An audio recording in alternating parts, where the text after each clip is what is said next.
It is Madden and Benz, Unfiltered with Mark Madden and me, Tim Benz. Trib Live, Facebook live stream, YouTube Trib Sports. Thanks for watching us. Brought to you by Mike's Beer Bar on the North Shore. Meet me at Mike's.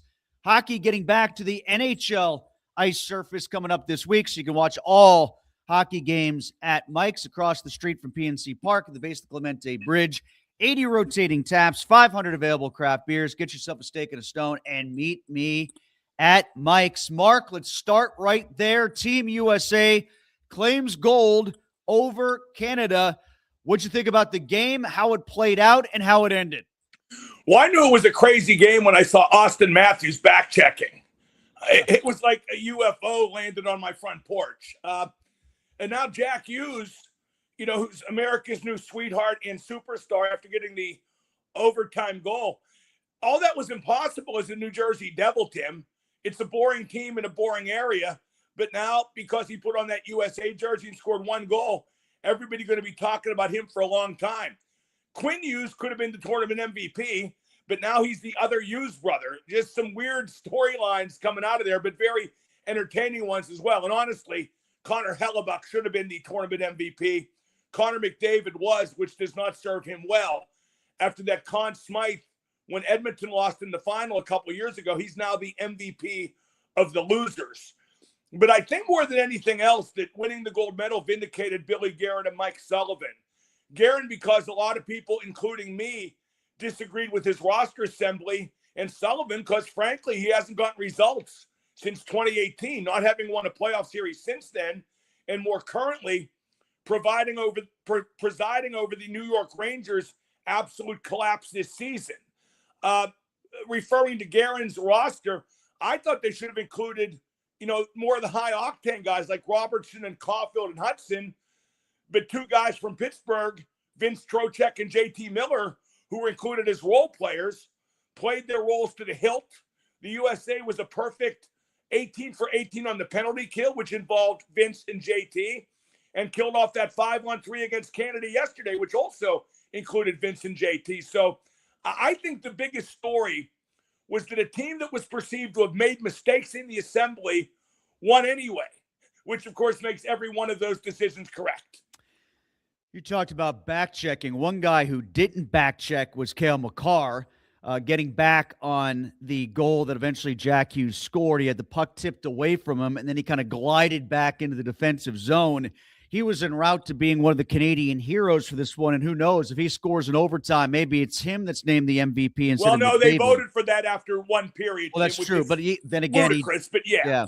You're right. So you're right. That, which is dumb. I don't know why they would bother doing that. That's like voting for the Super Bowl MVP after the first quarter. I have no idea. Who should pick the MVP? They should have three people at the end of the game that pick it real quick because they'd get it right. You know what else? Maybe that MVP could get a bigger stuffed animal. What was the deal with the stuffed animals being passed out? You know what I thought was great? When Jake Gensel got his stuffed animal, it looked like a stuffed animal being handed a stuffed animal. The best meme going around was, they replaced the stuffed animal with a rat and handed it to Brad Marchand. I love that one. Yeah, I mean, that last goal was a microcosm of where Canada's star power failed. Because McKinnon got muscled off the puck by Werenski after, McKinnon missed an empty net earlier in the game. Like you said, Makar glided back after the turnover, and McDavid got back, but not to the right spot. He went just to a space instead of looking for a man. You got a man up playing 3-on-3, and Jack Hughes found a soft spot behind McDavid. And there were a lot of turnovers where guys were doing that, throwing it to a space. This time it worked out for Team USA, but in part that's because it's 3-on-3, not 5-on-5. There were a lot of defensive zone turnovers that turned into quick offense because guys were passing one step ahead, as you might see, with that much skill on the ice, but it led to some very dangerous situations for both goaltenders. Well, yeah, and as I wrote in my column with the Trib, there was a lot of stuff that was on a knife's edge that could have decided the game either way. Not least Sidney Crosby, had he played at 100%. Heck, had he played at even 70% and got out there for that 5-on-3 power play, which, by the way, is the exact situation you might have dressed him hurt specifically for. But Dreamer Tatum in a novel called Semi-Tough, Dan Jenkins' very acclaimed football novel. He said the only truism in sports, Tim, you know what it is? What could have happened did. Yeah, and maybe John Cooper should read that book then. Well, he needs to fall back like his hairline. That was really ridiculous for him to kind of foist some of the blame for the result onto the existence of 3-on-3 where Well, yeah, but I knew whoever lost would do that. Let's not kid ourselves, Tim. If the U.S. had lost, they would have done the same thing. I know that 3-on-3 is having its moment right now. Everybody is really fond of 3-on-3 because of how the goals were scored. But, Sid's golden goal was 4-on-4. Everybody still talks about that. The other two big moments that everybody talks about, moments in the Olympics post-1980, were Forsberg in the shootout and TJ Oshie in Sochi against the Russians. So, you had a 4-on-4 moment and two shootouts. So, people remember how the games end. They don't remember the format that allowed those games to end. Well, Tim, I really regret the Oshie thing because it gave him the entree to become an insufferable ass on TV over a decade later.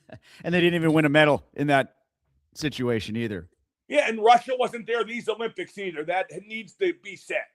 Yeah, I think that if Russia's there, it might have tilted the difference, but I still do think, even if Russia was there, Mark, I thought going in that Canada and the U.S. were the best teams. Oh, I think if Russia's there, the final is still U.S.-Canada, but we don't know. What about now that Sidney Crosby comes back with the Penguins? Any word that you're getting on how long he's going to be out, and how do the Penguins work around that? The only thing I don't know, that I do know rather, is that he doesn't need surgery. Unless I've been gratuitously lied to, when I don't think I have been. I would rest him for a couple of weeks, wouldn't you? For sure. I mean, even if he really was being talked about coming back to play in the semifinal or the final, to me, there's a massive difference between my head is telling me I can get through 120 minutes of hockey over the next 2 days as opposed to, what did you point out, 17 and 31 to close out the season. That's a big difference. Yeah, and, I really respect that Sid didn't put himself in the lineup, at whatever percent he was, to give whoever. But, I'd have put myself in because Sid at 70% is more likely to contribute than Sam Bennett at 100. Sam Bennett at 150. I don't know. But, I'm getting a lot of stick. And I'll admit, I'm not wallowing in the U.S. win because I did want Sid to win. And had he played, I would have unabashedly wanted him to win because I believe you can be loyal to something besides country. I got no regrets, but I wish he would have played. It certainly would have made the dynamic more interesting here in Pittsburgh. Maybe it would have in Canada as well. It's going to be weird. Like Hellebuck now goes back to Winnipeg, and they hate what happened. Brady Tkachuk goes back at to Austin Toronto, Matthews. Yeah, all those hate guys. What happened? And Jack Hughes, he's coming to Pittsburgh Thursday. I assume he'll still be plastered. I hope he brings. How about Tate McRae, his Canadian pop star turncoat trader girlfriend? You know what they're talking about her up there. And I wrote my column. Well, why would she want to come to Pittsburgh? But then again, why would she want to go to Newark? Mark, you call her a turncoat. She's never worn a coat in her life. Yeah, she's hot though, boy. Wow.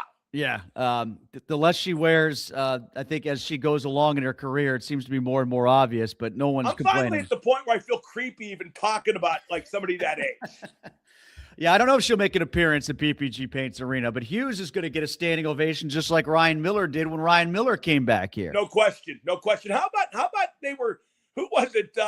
Dylan Larkin was carrying Micah Ruzioni on his shoulders around the Olympic Village. I saw that, yeah. That was weird.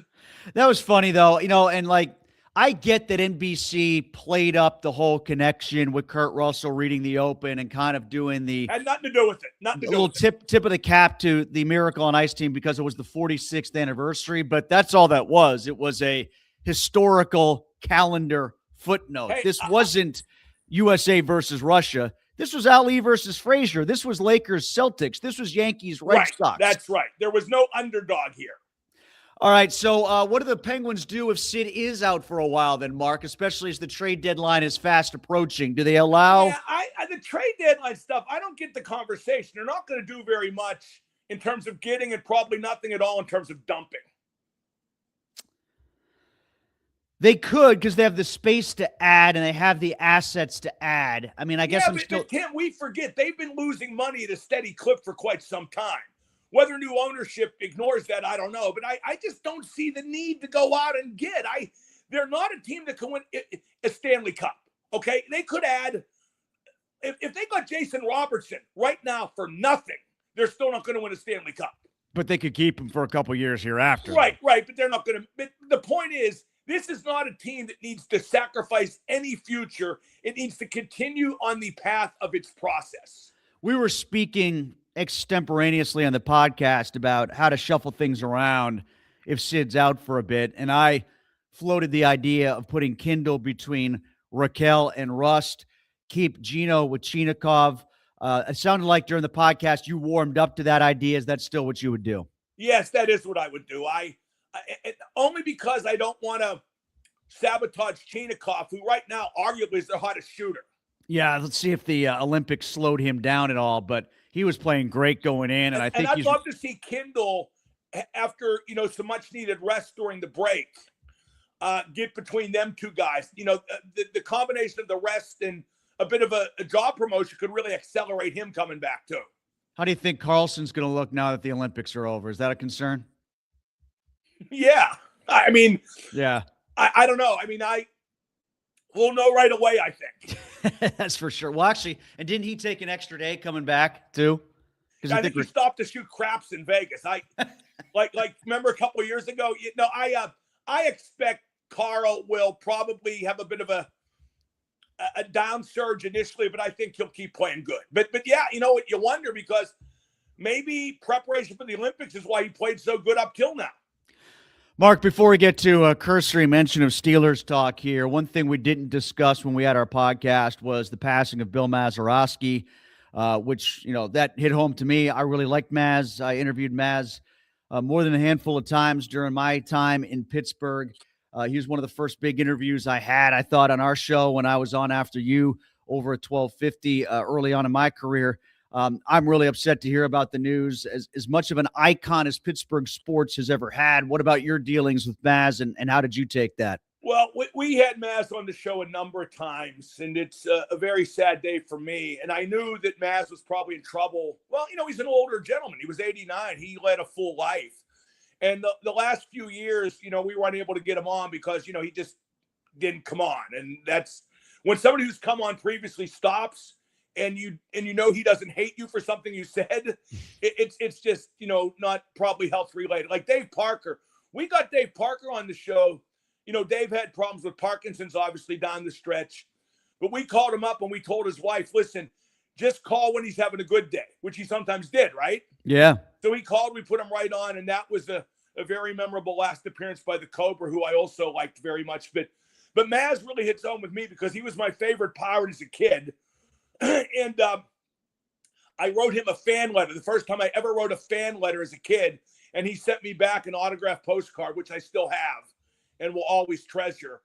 And I saw Maz play enough, and I saw Maz kind of near the end of his prime. But boy, you had to see the guy turn a double play. He's the best defensive second baseman ever. He'll always be remembered for the home run in 60, which is the greatest home run in baseball history, whether or not anyone wants to acknowledge. And it's the greatest moment in Pittsburgh sports history by far, whether or not anybody else wants to acknowledge. But to see him turn a double play, it's like the ball bounced off his chest to the first baseman. He got rid of it so quick. It was superhuman. You couldn't believe what you were seeing. As a kid, too, something like that happened so quick, it was like a magic trick. You just marveled at it. And it was wonderful. Neil Walker. And Maz was wonderful. I don't know if you saw the quotes from Neil that I had, Mark, how Maz instructed him to turn double plays when he made the move from catcher to third to second, and was kind of his instructor when he was still in his, what was he, like early 70s, I think Neil said at that point. And he was still magical with his footwork around the bag and how to catch the ball on the feed. And, Maz told him, you don't use the glove to catch it, use the palm of your glove to stop it. And then you just grab it and throw it to first base. Did you ever see Maz's glove? He had a really worn glove, didn't he? And it was kind of like an oven mitt. Yeah, it was open. It had no padding. He wanted to feel the ball. And like stuff like that. The reason Maz was good at it, a lot of second basemen, baseball players in general at any position, they don't bother to turn the little things into a science like Maz did. And by turning two into a science, he made a little thing into a huge thing. He was the best ever at it. How many people can say they were the best ever at something and they hit a walk-off home run to win a World Series? And also, Tim, after the Miracle on Ice and after the Jets over the Colts, the biggest upset in sports history. Before we get some comments here, Mark, what about the Steelers' situation at quarterback with Rodgers? Are you starting to believe some of the reports that came out last week that this may indeed last a couple months, as Jeremy Fowler pontificated, or as we heard from Aditi Kinkhabwala, that actually nobody she's talked to says that Rodgers is coming back, which is counter to everything that I had heard previous to that, which is it was just a fait accompli and he'll come back when he wants to come back. I think the best way to put it is I'm starting to care less, and I didn't care at all in the first place. The Steelers are beyond boring. They are so incredibly freaking boring in everything they do. Yeah, let's fret over whether we bring back Grandpa Game Manager. I mean, they're despicable. The quote, was that Sylvester? Sylvester the cat, yeah. Right, despicable. What about Hayden and Harrison saying Patrick Queen should go? I think that actually, as opposed to some of the way James Harrison delivers some of his takes, that was actually reasonable down the middle. It made some sense talking about him potentially being a cap casualty. Now, look, they have the cap space to keep him. If they were to get rid of him, I still want to see what they try to do to address this black hole that has been inside linebacker. They should be doing better for what they're paying for him, but they could probably do worse. And you know how I know that? Because they've done worse. Well, whenever I think of cap management, anything mathematical, I think of James Harrison and Joe Hayden. Yeah, but, his cap hit is, I think it's 17.1. Oh, he sucks. I'm not disputing that. But like you said, they'll probably get worse. They might get cheaper, but they'll get a lesser player, right? I mean, who are they going to get? I mean, I don't know that Peyton Wilson, more time for him exclusively is the answer. I mean, I think people want to will Peyton Wilson into being better than what he is. You know what happened with Peyton Wilson? Peyton Wilson ran his mouth so much about how good he was that people believed it. And he's not very good. He's average. And I think people are starting to see that he's good, not great, just like Patrick Queen is. It's only that Peyton Wilson's doing it at a much cheaper rate. So if you save money on Patrick Queen, great. What are you going to do with it, though? Because you got the cap space. You're still not paying a quarterback. And if you pay Rodgers, it's still not going to be very much. Well, Tim, the root of me not caring about all this, besides, like I said before, the boredom, okay? The same old blah, blah, blah, blah, blah, and it don't get no better, is not trusting them at all to make the right move. I did a column last week, and I listed 6 cataclysmic errors they've made since 2019. Not little errors that shook the foundation of the franchise, that affected the roster composition negatively for years to come, like drafting Kenny Pickett, like giving TJ Watt a deal they didn't have to, like giving DK Metcalf a deal they should not have. So why would I trust them to do the right thing? Why would I think they have a clue? Right now, I don't know why anybody would trust them, especially when it comes to the quarterback position, unless you define trust being paid off by going 10-8 every year, which I guess some people tend to define it that way. One other thing, Mark, real fast here. The tush push, it sounds like, according to Rich McKay, the head of the committee, he said, the competition committee, he said the tush push, there's nobody that's advanced anything to ban it this year. Last year was all anybody was bitching about. Now no one has advanced anything to even ban it. I guess it was one of those situations, if you can't beat them, join them, and everybody did, and everybody's got some version of the play, and now they all like it, and no one's trying to get it off the books. Go figure. Does football have a labor dispute potentially coming up soon? I don't know when their CBA is up now. I don't think so. Because I could go for a year or two without football. But that would require a union with balls, which they don't have. So, yeah, I mean, I just hate football. I'm bored to death by it. You'll probably see a year without baseball. It's samey, it's repetitive, it's boring. You might go a year without baseball. You all right with that? Tim, I'd be all right with a year without everything. All right, let's get to some comments here. We'll start off with this guy at the top who says, like Mark used to say about Ben for Sidney Crosby, no Sid, no chance. Well, that's a little bit simplistic. Canada probably, I'm not saying they deserve to win because, again, what could have happened did, but they outplayed them by some margin, not as gratuitous as a Nathan McKinnon or whoever would have you believe. By the way, you saw people now are posting the whole context of that quote with McKinnon, right? Yeah. And saying it wasn't that bad. He said the better team lost. Buried in the context, he said the better team lost. This guy adds, McDavid isn't a big game player. When the stakes are at their highest, McDavid comes up small unless you count the Four Nations. Well, I mean, I do count the Four Nations. I mean, he's not done as well in big situations as he should, but he did that. John says, fantastic Olympics for the U.S. I mean, you're talking about hockey, obviously, for both of the hockey teams. Actually, they medaled, I think they got, was it more golds or more medals ever as a country in the Olympic Games? Yeah, they had a ton of medals for sure. But now, they're trying to ruin it. Like the FBI directors in the locker room, people are going nuts about that. Trump calls them. Every president in history has called a team that's won in anything, not least the Olympics, where they're representing the country. How can you get mad about that? Well, like you're talking about the Huffington Post article, too, that was shaming everybody for chanting USA, USA. Yeah, I don't like the flag waving in the name of sport. I don't like that crossover. But it's going to happen. I don't have a problem with it. And I don't think people should be begrudged doing it if that's their thing. Why can't we just let people do their thing? John also adds a baseball one here. O'Neal Cruz is pivotal for the Buccos season. Do either of you think he will figure it out this season, or will he be the same old inconsistent Cruz? I don't think he's going to figure it out in center field. He's going to be learning that position for a long time and may never will.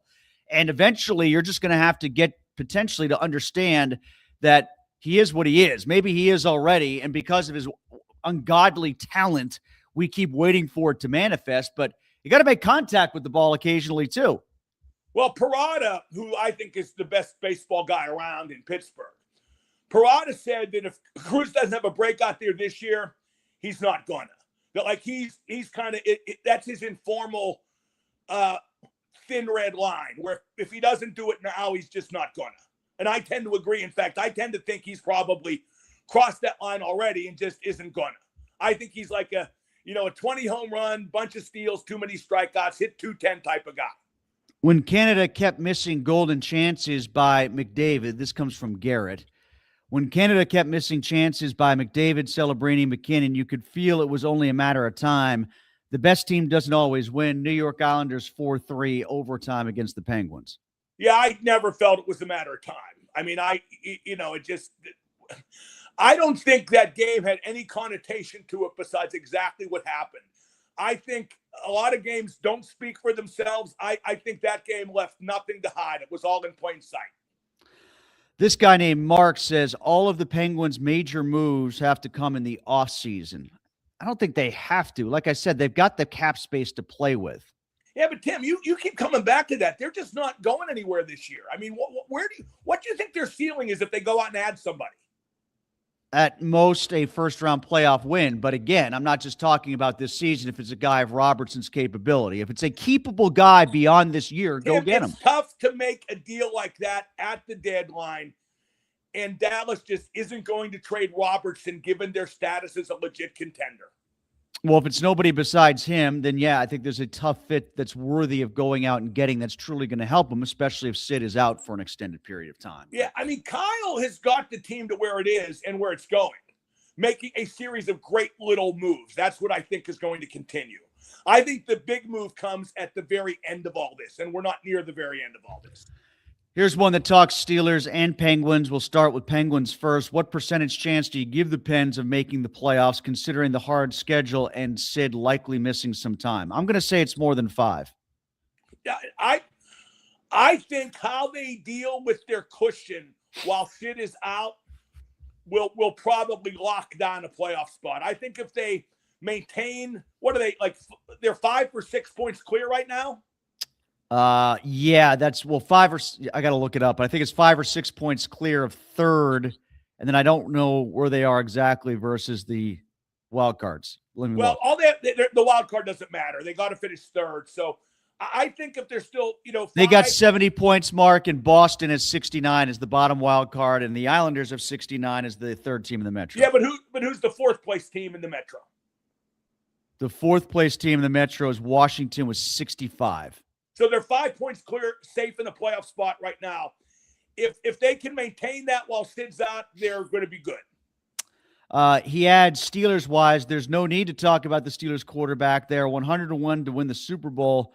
Might as well let you be the quarterback. Would you like to be the quarterback of the Steelers, Mark? No. Richard says, although I wouldn't be that much less mobile. Richard says, I want to see Rodgers wait as long as possible, then retire or head to Minnesota. Hold on, Tim. Let me interrupt. Get rid of this guy. I'm tired of him, too. Here we are. They just won the freaking Olympic gold medal, and we're talking about Rodgers. Let me see if I can find some more Olympics ones. Here's another Penguins one since they're coming Seriously, back. we just had one of the greatest hockey games of all time. And we're talking about some old, washed-up grandpa game manager who was crap last year will be worse this year. And that's all we're talking about. RJ says, who does Avery Hayes take the place of in the lineup? Well, Sid initially, I would think they'll, once they shuffle things around. After that, I don't know. I think they're bringing him up here to reward the way he's played, with the 2 hat tricks in Wilkes and the 2 goals in Buffalo before the Olympic break in Avery's NHL debut. I got to be honest, I would stick him in place of Achari. I think even though that fourth line has become this star fourth line, which, by the way, is a slippery slope on a lot of levels, I think Hayes has more potential for energy down the stretch. That's just me. They won't do that. Veteran respect. Eric says at the top here, thoughts on McDavid winning MVP. I sure thought Hellebuck deserved it. We did talk about that at the outset. I would go with Hellebuck as well. I thought you made a pretty good point too, Mark, when you're talking about the Hughes guys, because Jack Hughes is all we're talking about now. However, going into this final game, I thought Quinn Hughes was kind of the breakout guy for Team USA. Everybody was buzzing about him, and rightfully so.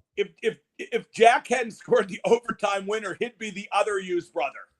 That's true. And yes, now Quinn's exactly. the other Hughes brother. You know what's going to be the I hate to say this because I'm so high on the Hughes kids right now, but they're going to, you watch, it won't be long before they demand to all be on the same team. Yeah, the Stalls never quite got there, did they? They only did 2 at a time. Care that much. I think they only did 2 at a time, right? Gordo went to Carolina because it was the best deal, not because of E. No, I'm saying they never got and actually did. No, Mark never got on. They were never all 3 on the same team. No, that's correct. Right. No, I was trying to think if Eric ever wound up or Jared ever wound up with. I always got the impression with Gordo that, he would have liked to have been on it. He liked playing with E. You know what I mean? But I think, and I'm putting words in his mouth here, but I could read his demeanor pretty well. I think he thought that fretting about that would have been kind of stupid, childish. I did like the meme that was going around. I can't remember who advanced it first, but words to the effect of the Kachuk brothers are the kids next door who use your pool without asking when you're on vacation. And the Hughes brothers are the kids that come over while you're on vacation and mow your lawn without asking. Yeah, but you know what, Tim? They might do that. I think they might take a couple beers out of your garage fridge. Share them with Tate McRae on top of everything else. Yeah, in a way, it's a shame Jack has her as a girlfriend because all those guys in that team, they could need swimming lessons, if you know what I mean. All right. That'll do it for us. Mark is on at 2:00 today. Be listening. We'll be back next week for Madden and Benz Unfiltered for the first time in March. Plenty to talk about with the Pens. We come back. It'll be our last episode, I think, before Can't you just see Jack Hughes last night, the Olympic Village, talking to some Czech speed skater saying, Tate McRae, I barely know her. That was just a photo op, baby. This is Madden and Benz Unfiltered. He couldn't have formed a sentence that long.